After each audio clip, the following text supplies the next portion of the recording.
Injil hari ini mengajarkan tentang iman yang sederhana dan tidak rumit.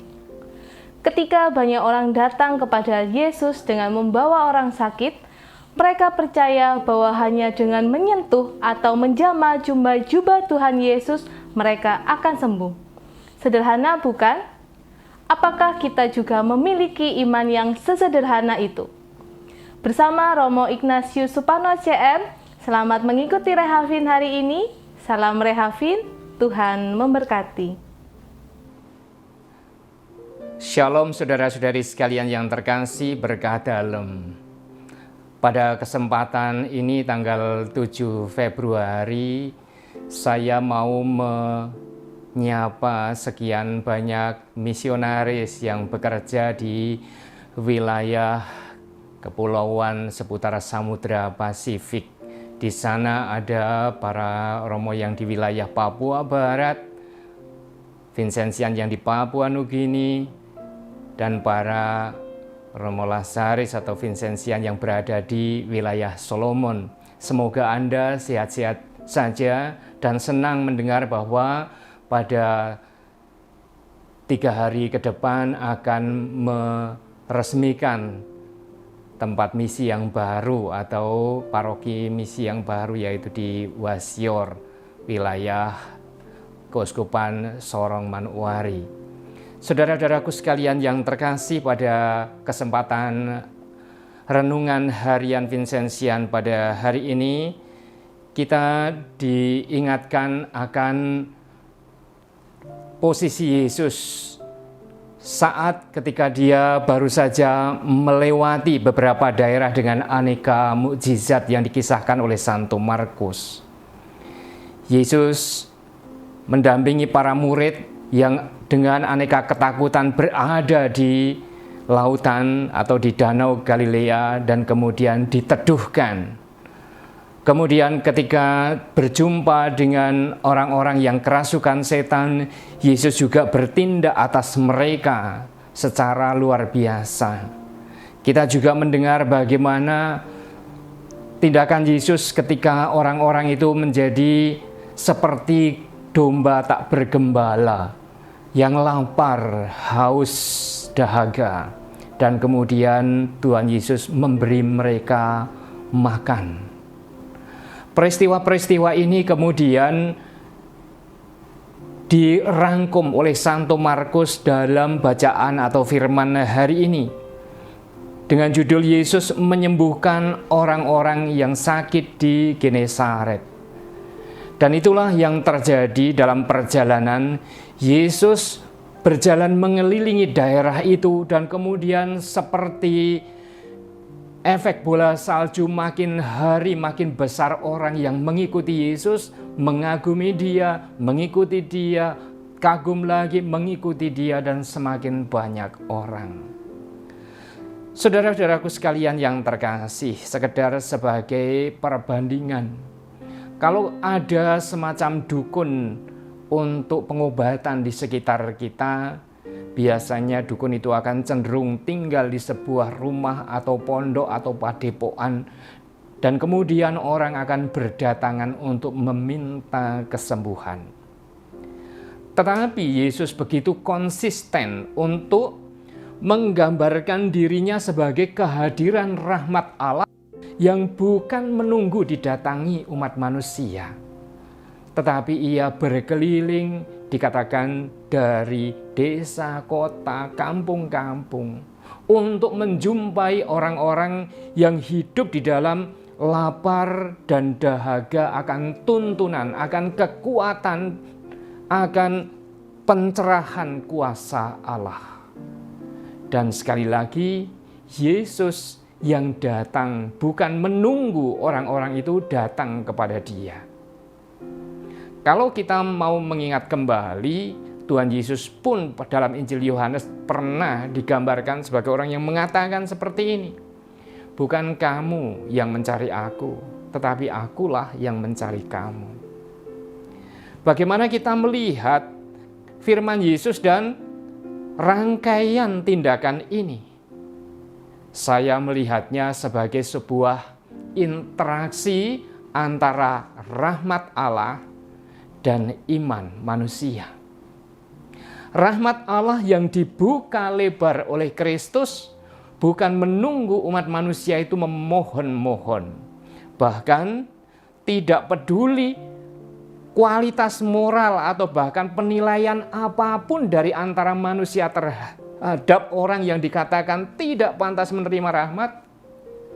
Kalau Yesus berkenan memberikan rahmat-Nya hadir untuk menyembuhkan orang, tidak ada yang bisa membatalkan. Tuhan tetap mengerjakan itu.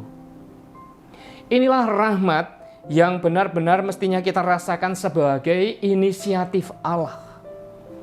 Saya selalu mengatakan hal ini karena cukup banyak di antara kita yang mengira rahmat itu adalah balasan setimpal dari perbuatan baik kita.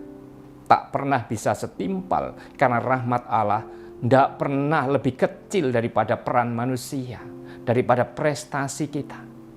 Karena itu saudara-saudaraku sekalian yang terkasih, ketika melihat tindakan Yesus ini, marilah kita lihat pertama-tama betapa besar kasih Allah yang hadir di tengah-tengah kita, yang mau menjumpai kita, yang dengan proaktif bukan menunggu tetapi menghadirkan diri.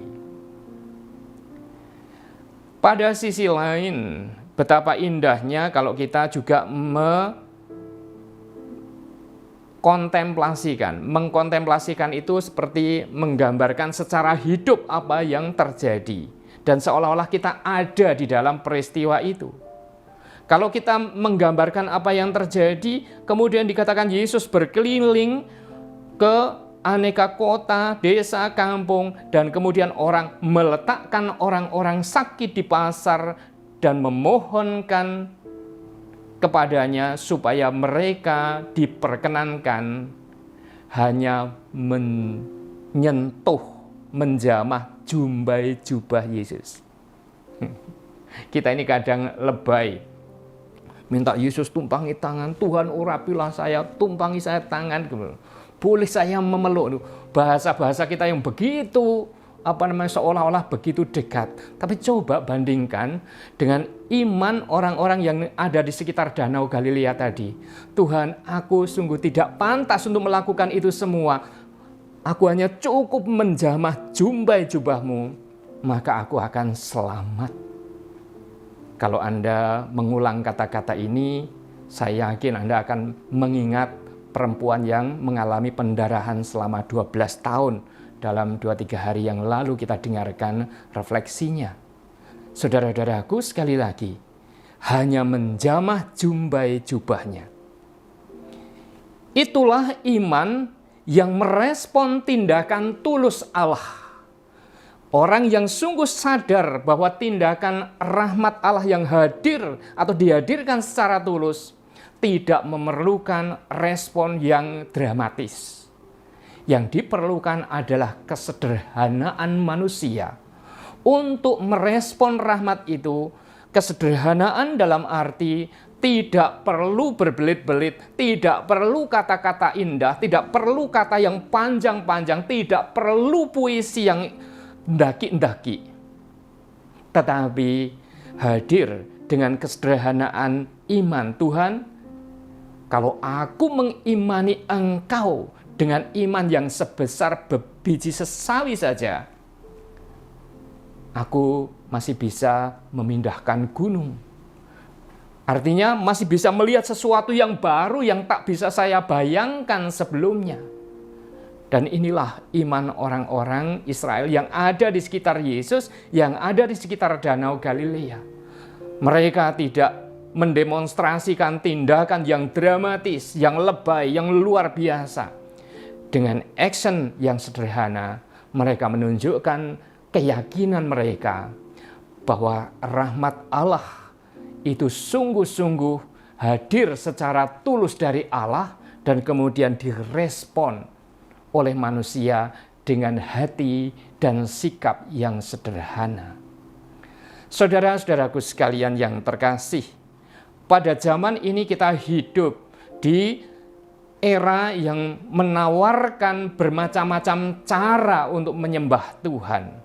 Kadang kita menjadi berbelit-belit dengan aneka rangkaian keindahan doa, rangkaian liturgi, rangkaian bunga yang kadang sampai gontok-gontokan hanya untuk mengatakan bunganya menghadap kiri atau menghadap kanan. Gitu aja kok repot gitu. Padahal di hadapan Tuhan yang diminta dari kita itu adalah kesederhanaan. Suatu ketulusan untuk merespon rahmat Allah yang tulus, untuk merespon kedatangan Allah yang begitu spontan, yang begitu penuh kasih atas kita semua. Saudara-saudaraku sekalian, semoga hal ini mencerahkan hidup kita untuk beriman, tetapi juga sekaligus merdeka di dalam iman itu.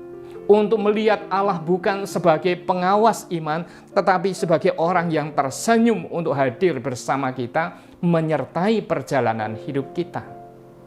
Itulah yang oleh Santo Vincentius dikatakan sebagai kesederhanaan.